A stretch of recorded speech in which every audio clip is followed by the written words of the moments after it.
General Yoweri Museveni tayinza kukkiriza another Bobi Wine mu ggwanga muno. Abayimbi ba Kamyuno ogende gulu successfully Museveni ayagala kumanaginga abayimbi mu Uganda era kimaze. Nekyo gendayo okusabiriza ne Bobi Wine asabiriza. Mwenso bijje mukola mumanyi nti Bobi Wine Katonda tayogerwako Yesu. We started the people power. Ffe twagitandika njimanyi.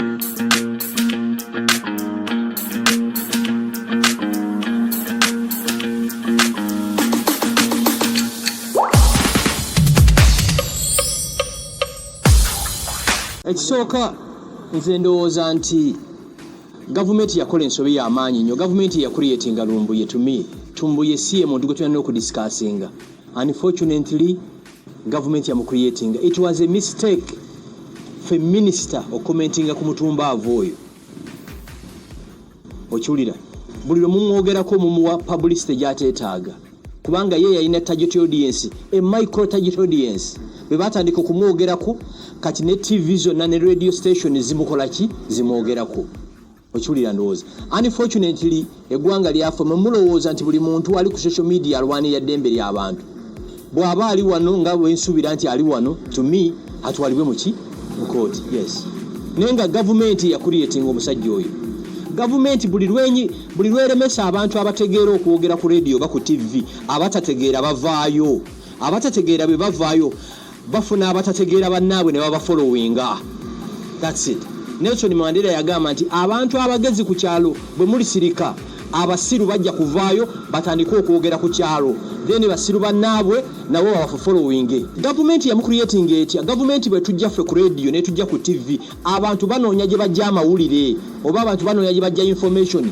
Nze radio bazingobako ne TV. Okitegeera kati abantu bonna abaali bawuliriza ffe ne banoonya wa gye bajja information, in the process ne bagwa ku mutumbaavu n'abalimba. Yagamba Ssaabasajja Kabaka yafa n'agamba nti President Yoweri Museveni yatutte omulambo gwa Bishop Kisolwanga ku faamu ye.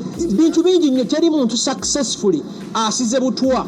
Ate omwami oyo teri muntu asize bukyayi ku ggwanga lyaffe ffe Abanyarwanda oba abavandimwe nga mutumbaavu oyo. Okitegeera ne bw'aba gavumenti yamukomezaawo nje kyensinga okwagala bw'eba yamukomezaawo byabadde ayogera byogerere wano. Ate kino nyana mukimanyi okunoonyeza kulaga kuli bantu 100 b'osanga abantu 36 balwadde ba bwongo. So kati wano waliwo abalwadde b'obwongo abali wano.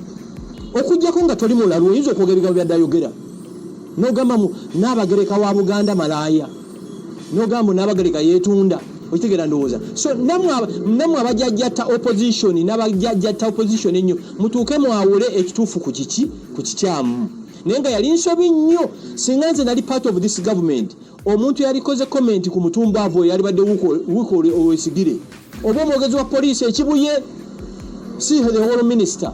Minister bwe yamwogerako NBS nemuleeta TV zonna New Vision Monitor, but basically they have successfully branded him. Naye yali tamumanyi ati akola ki amumanyi. Naye kirungi bw'aba ali wano tajja kuddamu kubyogera. General Yoweri Museveni tayinza kukkiriza another Bobi Wine mu ggwanga muno.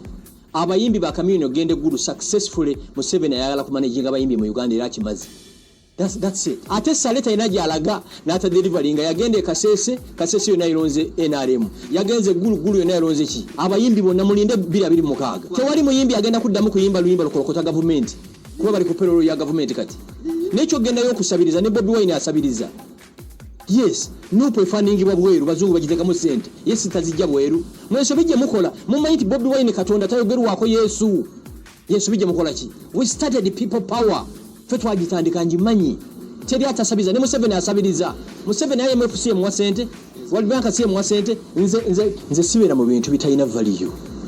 Era bwe munsanze wano n'abayise nakwise ko tumwogereko. Buli lw'omwogerako muwa publicity. Nkugambye yayina abajega banne abataasoma. Teri muntu yamala mujiji n'amala confirmation awuliriza Lumbuye. You can't say you are an advocate ngati wagenda ku LDC. Blogo pano ya Isimeriki. Simamu kwano gwange mumanyi. Bonamba manyi abo. Kyaita blogo pano oyina okubanga oyina a certified following. Nze mu mwezi gumu abantu abavisitize page yange badde milioni 24. Yes, 24 million. And I'm not a blogger. I'm an influencer. Omanyi omulembe gwammwe temwasoma, temwawula. Mujidde ku mulembe mwe nate mwasoma temubitegeera. Buli muntu ali ku TV mwali ku radio munnamawulire no. They are even masqueraders ku radio ne TV. Twitter account zange zonna ziri verified. Esawa yange yino njikuwadde njalondage we na tweet nze. Yino njikuwadde $15. nti nze na tweet nze yino anti yensobije muyina temusoma namwe muri ku TV temusoma tosobola genda ku Twitter handle yange nokebera nti eno Gashumba ya tweet nze nyina Twitter handle verified, Instagram verified, Facebook erichi verified, mu buli kye mulaba nga muuma